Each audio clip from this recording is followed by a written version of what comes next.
হ্যাঁ হ্যাঁ ওকে শুরু কর শুরু কর শুরু কর শুরু কর। প্রিয় শিক্ষার্থীবৃন্দ, আশা করি তোমরা ভালো আছো। আমিও ভালো আছি। আমি অসীম কুমার গোপ, নবম ও দশম শ্রেণীর ব্যবসায় উদ্যোগ বিষয়ে আত্মকর্মসংস্থানের ধারণা ও আত্মকর্মসংস্থানের প্রয়োজনীয়তা নিয়ে আলোচনা করার চেষ্টা করব। প্রিয় শিক্ষার্থীবৃন্দ, তোমরা ক্লাসটি মনোযোগ দিয়ে করার চেষ্টা করবে এবং ক্লাস যদি প্রাণবন্ত হয় তোমরা আমাকে সার্বিক সহযোগিতা করবে। তো প্রথমে আমি আত্মকর্মসংস্থান ধারণা বা আত্মকর্মসংস্থান কি এটা নিয়ে আমি একটু কথা বলবো। তো সেটা হচ্ছে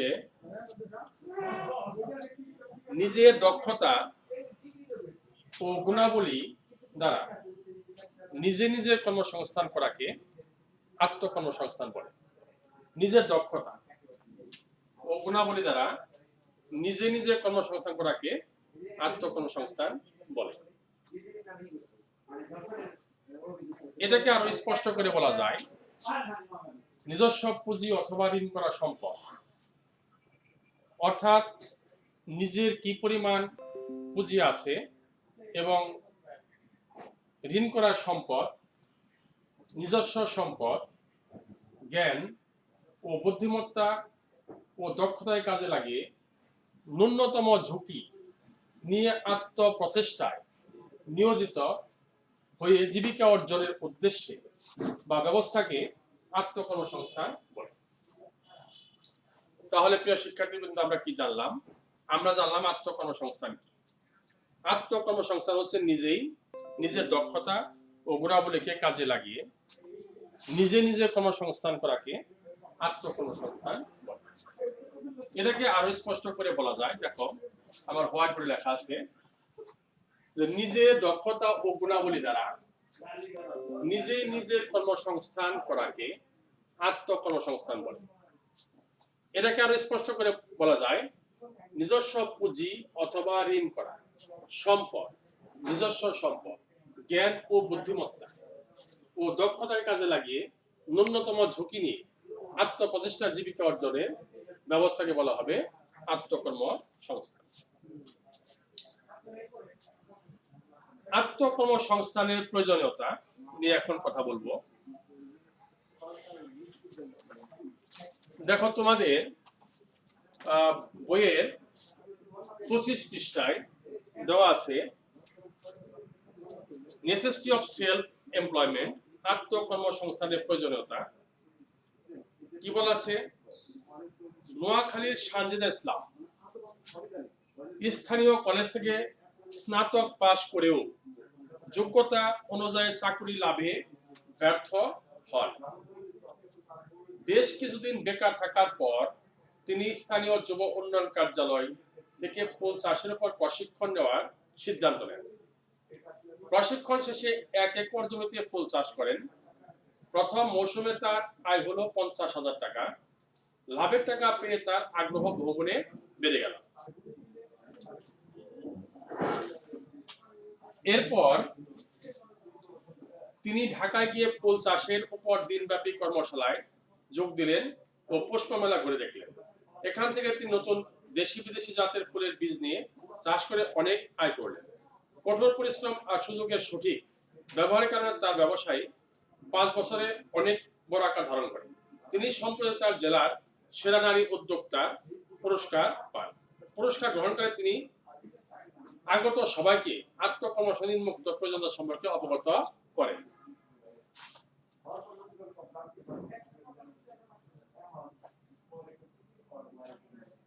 আত্মকর্মসংস্থান প্রয়োজনীয়তা সম্পর্কে আমরা জানলাম। তারপর এই আত্মকর্মসংস্থানকে মূলত 3 ভাগে ভাগ করা যায়। মজুরি বা বেতন ভিত্তিক, আত্মকর্মসংস্থান ও ব্যবসা। মজুরি ও বেতন ভিত্তিক আত্মকর্মসংস্থান ও ব্যবসা।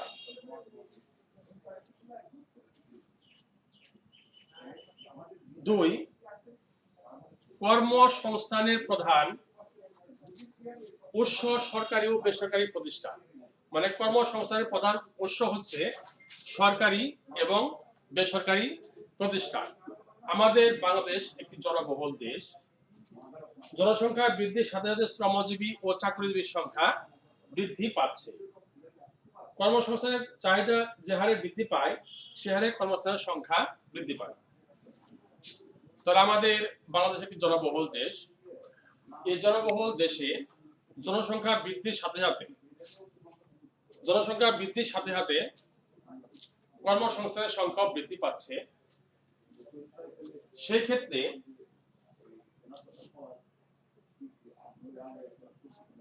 আমাদের চাহিদাও বৃদ্ধি পাচ্ছে। যেহেতু আগেই বলেছি আমাদের কর্মসংস্থান উৎস হচ্ছে সরকারি এবং বেসরকারি। এই কর্মসংস্থানের মাধ্যমে আমরা এখানে বুঝতে পারলাম যে সানজিদা ইসলাম সে স্নাতক পাশ করার পরেও সে চাকরি না পেয়ে সে নিজে কর্মসংস্থান শুরু করে সে ব্যবসায় অনেক লাভবান হয়ে গেছে। এবং সেই ক্ষেত্রে সে তার সঙ্গে যারা উপস্থিত ছিলেন তাদেরকে উদ্বুদ্ধ করলেন যে আত্মকর্মসংস্থানের মাধ্যমে নিজের দক্ষতা, জ্ঞান ও বুদ্ধিমত্তায় কাজে লেগে যদি আমরা নিজে কর্মসংস্থান করতে পারি তাহলে আমরা এক সময় এখান থেকে আমরা বড় ধরনের লাভবান হতে পারব। 3, দেখো তোমাদের বইয়ের 26 অন্যান্য পেশায় আয়ের সম্ভাবনা সীমিত, কিন্তু আত্মকর্মসংস্থান থেকে প্রাপ্ত আয় প্রথম দিকে সীমিত ও অনিশ্চিত হলেও পরবর্তী পেশা থেকে আয় বৃদ্ধির সম্ভাবনা অসীম। বর্তমানে আত্মকর্মসংস্থানের আওতা ব্যাপকভাবে বৃদ্ধি পেয়েছে। মানে বর্তমানে আমাদের দেশে আত্মকর্মসংস্থানের ব্যাপকতা বৃদ্ধি পেয়েছে। আগের তুলনায় বর্তমানে আত্মকর্মসংস্থানে নিয়োজিত ব্যক্তিদের সামাজিক মর্যাদা বৃদ্ধি পাচ্ছে। তারপরে আত্মকর্মসংস্থানের সবচেয়ে বড় মূলধন হল নিজের দক্ষতা। আমরা আগেই বলেছি যে আত্মকর্মসংস্থানের সবচেয়ে বড় মূলধন হলো নিজের জ্ঞান ও দক্ষতা এবং গুণ। যাদের ভিতরে নিজস্ব গুণাবলী এবং দক্ষতা এগুলো আছে তারা তাদের নিজের কর্মসংস্থানকে আস্তে আস্তে ছোট থেকে অনেক বড় আকার নিয়ে যেতে পারে।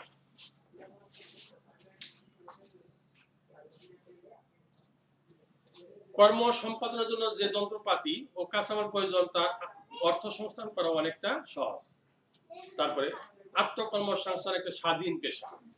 আত্মকর্মসংস্থান একটা স্বাধীন, সে নিজে তার ব্যবসা পরিচালনার জন্য সে স্বাধীনভাবে নিজে তার ব্যবসা পরিচালনা করতে পারে।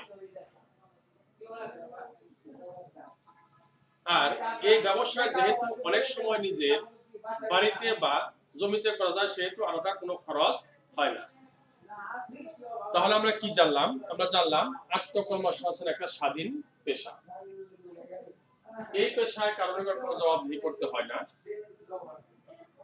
এটা নিজস্ব জমি অথবা বাড়ির আশেপাশে যে কোনো জায়গায় স্বল্প মূলধন অথবা স্বল্প পুঁজি নিয়ে যে কোনো সময় যে কোনো স্থানে বৈধভাবে যে কোনো একটা ব্যবসায় গড়ে তুলতে পারে। আত্মকর্মসংস্থানে নিয়োজিত থাকলে তরুণ সমাজ নানা সমাজ বিরোধী কাজে লিপ্ত না থেকে সমাজ ও দেশের উন্নয়নে অবদান রাখতে পারবে। আত্মকর্মসংস্থান হচ্ছে এমন একটা পেশা, এটা স্বাধীনভাবে যদি কেউ ব্যবসা করে, এদেশের অনেক তরুণ সমাজ আছে অন্য কাজে বা অন্যদিকে সময় ব্যয় না করে বিভিন্ন প্রশিক্ষণ কেন্দ্র থেকে প্রশিক্ষণ নিয়ে স্বল্প মূলধন বা স্বল্প পুঁজি নিয়ে ছোট আকারে যে কোনো সময় যে কোনো ব্যবসা প্রতিষ্ঠান স্থাপন করতে বা যে কোনো কর্মসংস্থানের ব্যবস্থা করতে পারে।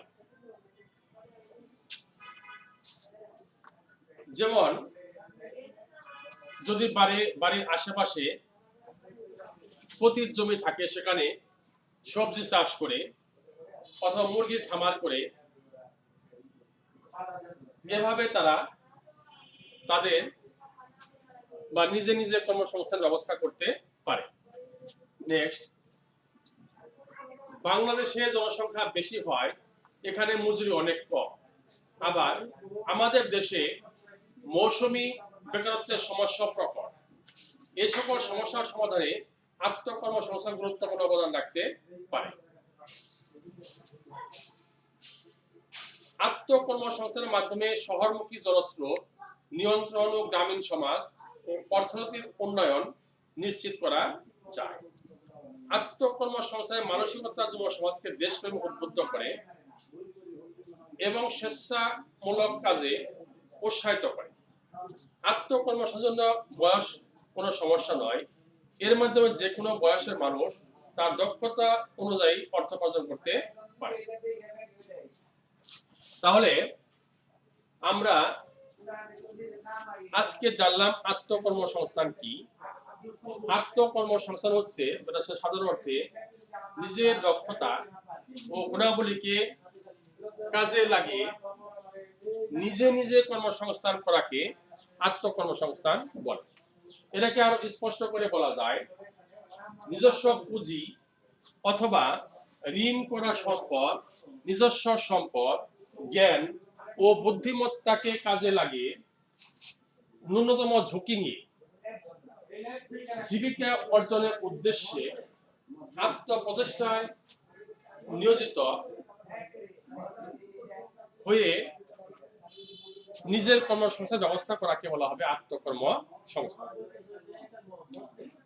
আত্মকর্মসংস্থানের প্রয়োজনীয়তা। আত্মকর্মসংস্থানের প্রয়োজন সম্পর্কে আমরা একটু জানলাম। বাংলাদেশ একটি জনবহুল দেশ। জনসংখ্যা বৃদ্ধির সাথে সাথে আমাদের দেশে কর্মসংস্থানের চাহিদাও বাড়তে থাকে। যেহেতু আত্মকর্মসংস্থান একটি নিরপেক্ষ স্বাধীন ব্যবসা, যে কোনো বয়সের মানুষ যে কোনো সময় যে কোনো স্থানে বৈধভাবে নিজের জ্ঞান ও দক্ষতার কাজে লাগিয়ে যে কোনো সময় যে কোনো স্বল্প পরিসরে বা ক্ষুদ্র পরিসরে ব্যবসা প্রতিষ্ঠান স্থাপন করতে পারে।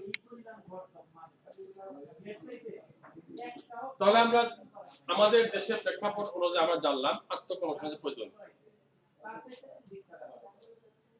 নেক্সট, যেহেতু যে কোনো সময় যে কোনো স্থানে যে কোনো বয়সের লোক তার নিজস্ব জ্ঞান, মেধা, বুদ্ধি মত্তাকে কাজে লাগিয়ে যে কোনো সময় যে কোনো স্থানে বৈধভাবে ব্যবসা প্রতিষ্ঠান করতে পারে এবং যারা যুব সমাজ, তরুণ সমাজ যারা আছে, তারা তাদের সময়টাকে অন্যদিকে ব্যয় না করে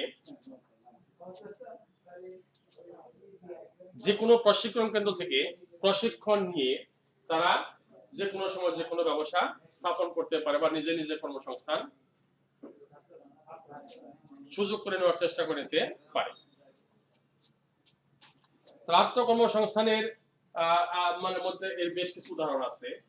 যেমন যদি কেউ আত্মকর্মসংস্থান থেকে কি করতে পারে, তারা হাঁস মুরগির খামার স্থাপন করতে পারে, হস্তচালিত তাঁত, মৃৎশিল্প, লবণ উৎপাদন, tailoring,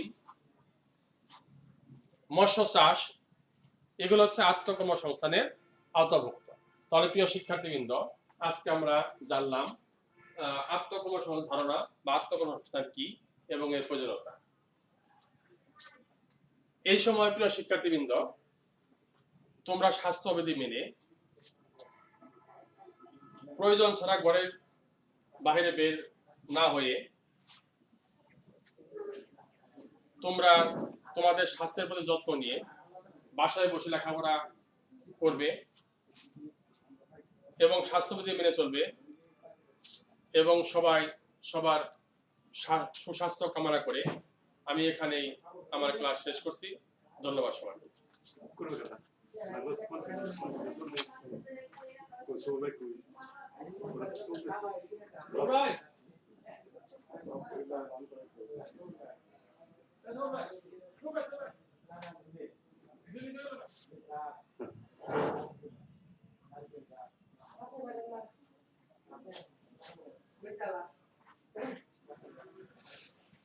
Solomon, paga. Por conta dele,